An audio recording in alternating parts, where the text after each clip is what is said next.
Hello to you, my faithful 12 subscribers. Oh, 11. As you all know, the Eden 5 Youth Science Fair is only weeks away. Marcy Holloway's already got her dad's indentured laborers working on a miniature thermosonic energy reactor because evidently all the money in the galaxy can't buy you originality. Stupid, rich, bourgeoisie jerkbags. Marcy never had to work a day in her life to get where she is. Anarchy forever! Smash the system! Gaige, honey, if you keep it down, your mother's trying to sleep. Sure, Dad! Smash the system.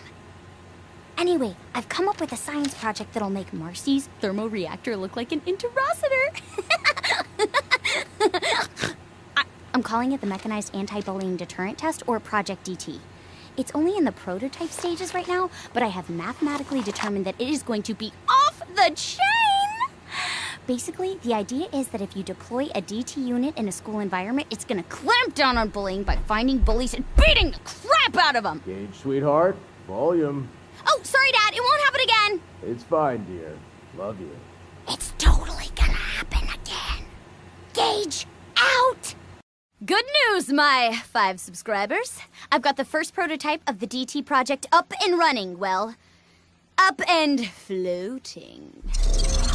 I had to cut the legs off to reduce drag, but DT looks way more intimidating as a flying, legless torso of pure awesomeness! Plus, I've equipped it with some big old Digistruct claws that destroyed all the target dummies I built in the backyard, and it accidentally got this stray cat that hopped into the line of fire, but that was her bad. So I'm making some serious progress, long story short. Ran into some hiccups, though. I haven't figured out a cool way to quickly Digistruct DT into existence. I built a big spawning rod for it, but it's just, it's big. It's inelegant, it's ugly, it's a tube of metal, you gotta carry it around, and I can't figure out how to lift it. Hey, honey. Dad! I'm echo casting! Oh, gosh, sorry, I just saw you working out here in the shed and thought you could use some hot cocoa. I don't need cocoa, Dad. I am a woman of science and ass-kickery, not children's beverages. Whatever you say, sweetheart, I'll just leave it here.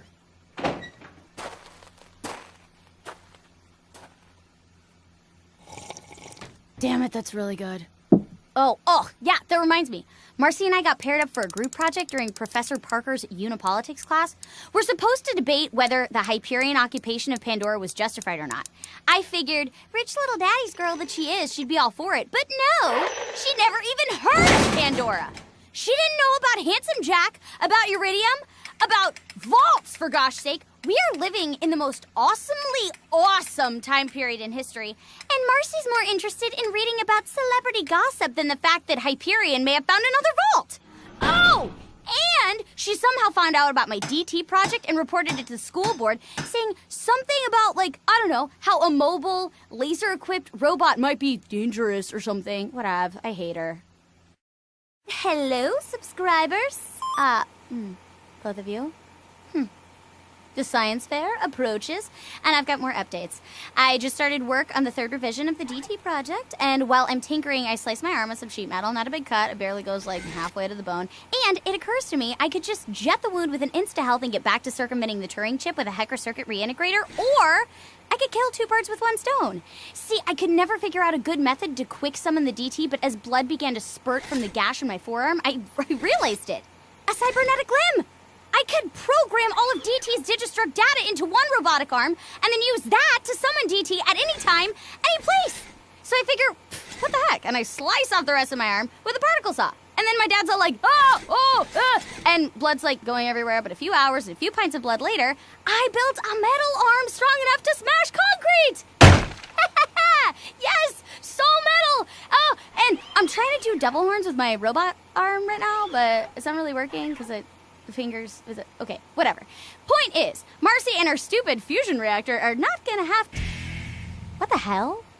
Sorry, my newsfeed just picked up an article with Marcy's name on it. Local student Marcy Holloway has made a technological breakthrough which will change the face of law enforcement forever. No, I don't think so. Her new invention, which she calls the Crime Buster Bot... Wait, what? Hello, that is my design. Marcy ripped off my science fair project idea! Okay, no.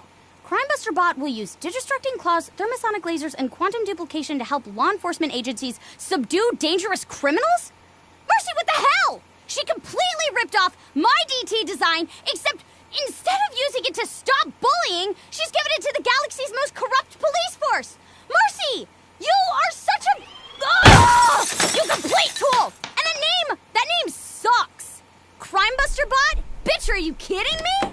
What's going on in here? I can hear you from across the house. Dad, that was not a good time. Whoa, calm down. Why don't you Marcy Holloway ripped off my robots' designs, used them to build a fascist security bots for the cops, and now she's gonna try to win the science fair with my idea! Oh. You're gonna take that bitch down, right?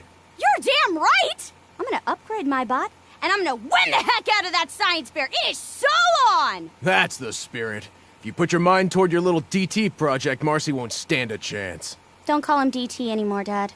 His name is Death Trap. So, hello? My 20,000 subscribers? Wow. Okay. Okay. So, you may have heard on the Echo news bulletins, Death Trap may have slightly, killed my classmate, Marcy, at last night's science fair. Things were going good at first. I showed off all the new tech I had added to Death Trap since my last blog. My close enough tech, anarchy, blood-soaked shields, the works. All that stuff that, really impressed the judges, while Marcy's little ripoff bot could barely fire 2 lasers before overheating. So, things were looking good. I was looking really brilliant. Unfortunately, I forgot that Marcy's dad has more money than God, so he bought off the entire judges panel. So, Marcy's project won first prize, and I earned 3rd place. 3rd place. That is what we call politics, people, and it's really unfair because Okay, anyway, Marcy started gloating. She started pointing and laughing at me, and then she pushed me. Okay, that's when things got messy. Death Trap recognized Marcy as a threat, so he gave her a quick slash with his Digistruct claws. No big deal. That's what it's supposed to do. And I must have miscalibrated them last night when I was adding the Discord circuits, because the second his claws touched Marcy's skin, she kind of okay, she exploded. She, everywhere. Skin, things, eyeballs, I don't know. It was gross. Anyway, sorry. After they finished cleaning up Marcy and the auditorium, I was escorted to the principal's office, which I've never been to before, and I found out that I wasn't getting expelled or arrested for what Death Trap did to Marcy. I'm getting expelled and arrested for what Death Trap did to Marcy, and Marcy is not getting any sort of recourse for what she did to me, which was a serious shove, and I'm traumatized because... I called my dad and got him to create a distraction. He's very brilliant with things like that, and I'm not going to go into the details about it, but let's just say that it involves a golf cart and a lot of gasoline. Good job, Dad. So that I can slip away. So anyway, long story short, I'm currently echo casting from the cozy confines of a transplanetary shuttle. Dad and I figured I should probably head somewhere where the cops and their crime buster bots couldn't find me. So after a teary farewell, I love you, Daddy, I grabbed a ticket to Pandora, which I've always been kind of interested in vault hunting, but who knows? Maybe here my talents will actually be appreciated and I won't go to jail for being brilliant. 3rd place. I mean, seriously. Bastards.